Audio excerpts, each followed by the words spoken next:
Hey, how the devil are you? Oh, well, anyway, so in my country, Wales, UK, they've decided right across Wales, they're going to change the speed limits from 30 down to 20. Right everywhere, all in every built-up area, and people are going mental, so they're not liking it at all. So I'm now travelling through a 20-mile-an-hour limit, and there's a guy right up my arse.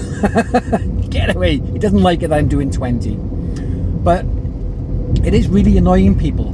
Now, this is costing the Welsh government 32 million quid, but they reckon, it's going to save 58 million over the next 30 years. Well, 30 years, so it'll take around 17 years to get a return on investment, and you're saving like, 1.9 million a year, which in the scheme of things isn't a lot of money. I mean, the Welsh government, or most governments, spend a lot more than on other stuff and waste it. So 1.9 million a year isn't really going to make a massive difference. But they reckon because of the less impact on healthcare, health services, and the reduction in CO2 emissions, they're going to save 58 million over the next 30 years. Well, there we are. So they're claiming that, one, it'll reduce pollution, CO2 emissions, and two, there'll be less accidents, less road traffic accidents, less injuries then. So let's have a look at the pollution thing for a start, okay? So it's not an exact science I'm using here. I'm just using my rev counter.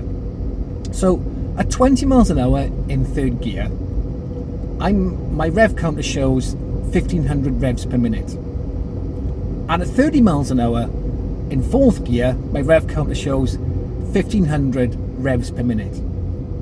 So, like I said, I know it's not exact science, but that's telling me that I'm burning the same amount of fuel, doing the same, the different speeds in a different gear. Obviously, there's you got a case to say, well, some people's gear ratios are different, whatever. But in my car, I'm pretty much burning the same amount of fuel. But also, there's a lot of variables you've got to take into account. So, if you're traveling at 30, you're going to get to your destination quicker and therefore burn less fuel. But also, you've got to say to yourself, well, if you're going faster, there's more wind resistance and more wind drag. So, could that burn more fuel? And also, when you're doing 30, you're not doing a constant 30, are you? Like now, if you look at this, I'm stopping at a traffic light, stopping at roundabouts, stopping at junctions. You're stopping all the time, so you're not doing a constant 30 miles an hour.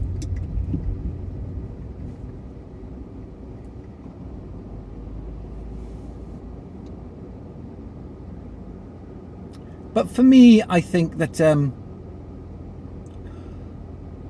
the pollution thing I'm not sold on. I don't think it's going to reduce CO2 emission that much. I think it's a bit of a crock. You may disagree with me, but looking at what I can see in my rev counter, I'm not saving on any fuel. I'm not polluting any more than I am doing 30 or 20. So when it comes to the pollution thing, the CO2 emissions, I'm not sold on that. So let's have a look at the less accidents.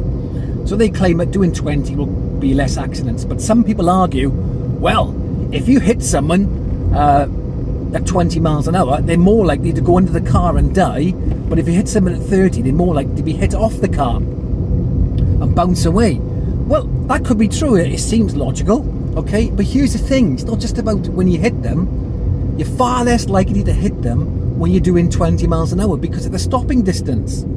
Like, if you look at the stopping distances for 20 miles an hour, it's 12 meters or 40 feet. So that's 6 meters for thinking time and 6 meters for braking. And when you look at 30 miles an hour, it's 23 meters. So almost double. That's 75 feet. So when it comes to accidents, and less accidents, I have to agree with that. Definitely have to agree with that. Now, I think the Welsh government, or pretty much all governments, want to get people out of their cars, out of the cities, in their cars, and get them into public transport. But for me, public transport is not viable and it's not cost effective. Like, I drive a 1 litre Kia Picanto, okay? It costs me around 70 quid a month to get back and forth to work. Whereas on a train, a monthly pass would cost me £105, so that cost me an extra £35, and I've got the inconvenience of going back and forth to the train station. So, you know, it's not really viable for me.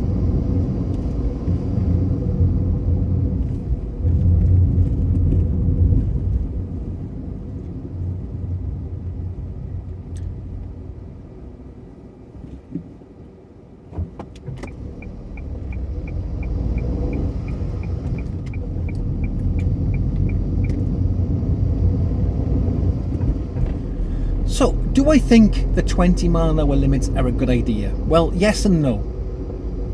So you can see now I'm driving down a main road through Cardiff. This is the main road going into Cardiff from one of the main roads coming from Caerphilly to Cardiff, or Cardiff to Caerphilly. And this should not be 20 miles an hour in my opinion. Okay, yes, maybe housing estates, outside schools, back streets, these off streets here, 20 miles an hour, yes. But main roads, come on, man. Sort it out. No, it's nonsense.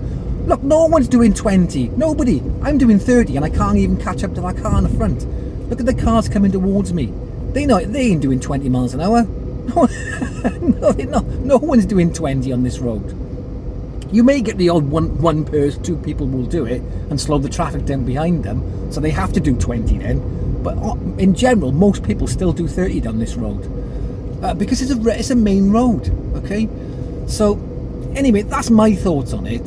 Obviously, there's some strong opinions on this around Wales. I mean, is this happening to you at the moment in your area? And if it is, I'd love to know your thoughts on it. Is it doing your head in? What do you think about it? Please let me know in the comment section below. And don't forget, if you like this video, give it a like, okay? You know, give it a like, thumbs up. And also, don't forget to subscribe. Come on, sort it out. Anyway, I'll catch you in the next video.